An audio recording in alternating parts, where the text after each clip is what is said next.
శాసనసభ్యులు BRS party పైన గెలిచి అభివృద్ధి పేరిట పార్టీ మారినా అని చెప్పినటువంటి బహిరంగ ప్రకటనను దయచేసి స్పీకర్ గారు పరిగణలోకి తీసుకొని పార్టీ ఫిరాయించినట్టు ఎవిడెన్స్ ఉంది, ఇప్పుడే రాజన్న గారు చూపెట్టింది కాబట్టి దయచేసి మీ ద్వారా గౌరవ స్పీకర్ గారిని కోరుతున్నాం.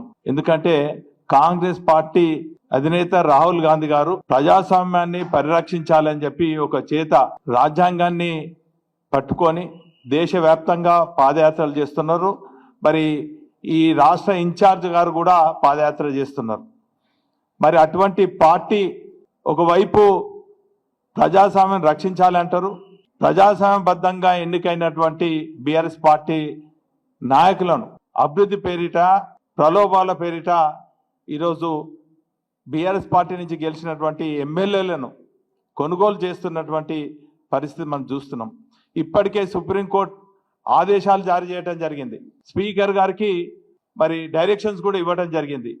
దయచేసి స్పీకర్ గారి మీద వారి ఆ చైర్ పైన మరి తెలంగాణ ప్రజలందరూ కూడా విశ్వాసం ఉంది కాబట్టి వెంటనే వారిపైన చర్యలు తీసుకొని మరి డిస్క్వాలిఫై చేయాలని చెప్పి మీ ద్వారా మేము స్పీకర్ గారిని కోరుతున్నాం. శ్రీహరి చరిత్రను దగ్గర నుంచి, ఆయన రాజకీయ జీవితం దగ్గర నుంచి చూసినటువంటి వ్యక్తుల్లో వరంగల్ జిల్లా బిడ్డగా నేను గత కొన్నేళ్ల నుంచి కూడా చూస్తున్నా.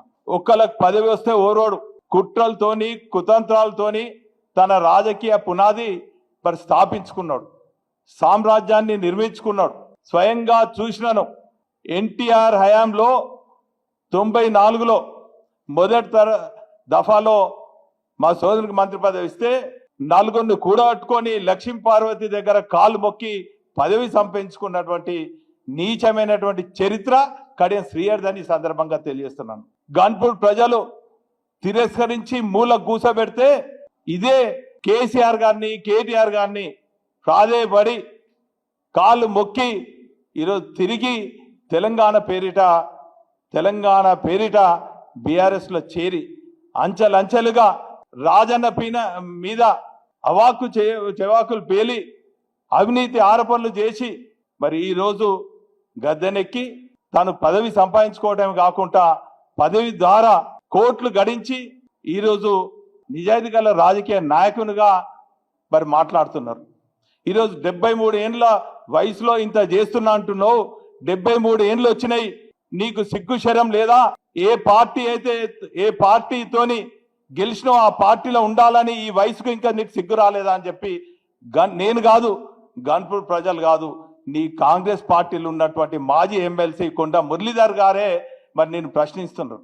ఈరోజు పెండియాల నుంచి అంటున్నావు, పెండియాలలో నువ్వు జరిగినటువంటి సభ నుంచే నీకు రాజకీయ భూస్థాపితం అవుతుంది కడియం శ్రీహరి ఖబర్దార్ అని చెప్పి ఈ సందర్భంగా తెలియజేస్తున్నాను.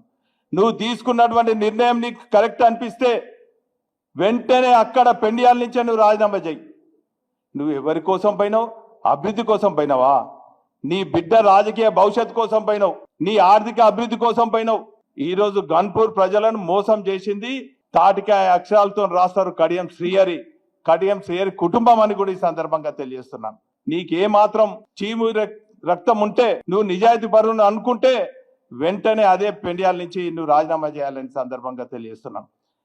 నువ్వే కాదు, రేపు స్థానిక ఎన్నికలు వచ్చినా కూడా గన్పూర్ ప్రజలు ఖచ్చితంగా నువ్వు ఖరారు చేసినటువంటి అభ్యర్థులను చిత్తుగా ఓడగొట్టి నీకు రాజకీయ సమాధి కడతారని చెప్పి ఈ సందర్భంగా తెలియజేసుకుంటూ, ఇప్పటికైనా 73 ఏండ్లలో ఆత్మవిమర్శ చేసుకొని నువ్వు రాజ్యాంగాన్ని గౌరవిస్తే ఖచ్చితంగా రాజీనామా చేయాలని చెప్పి డిమాండ్ చేస్తున్నాం.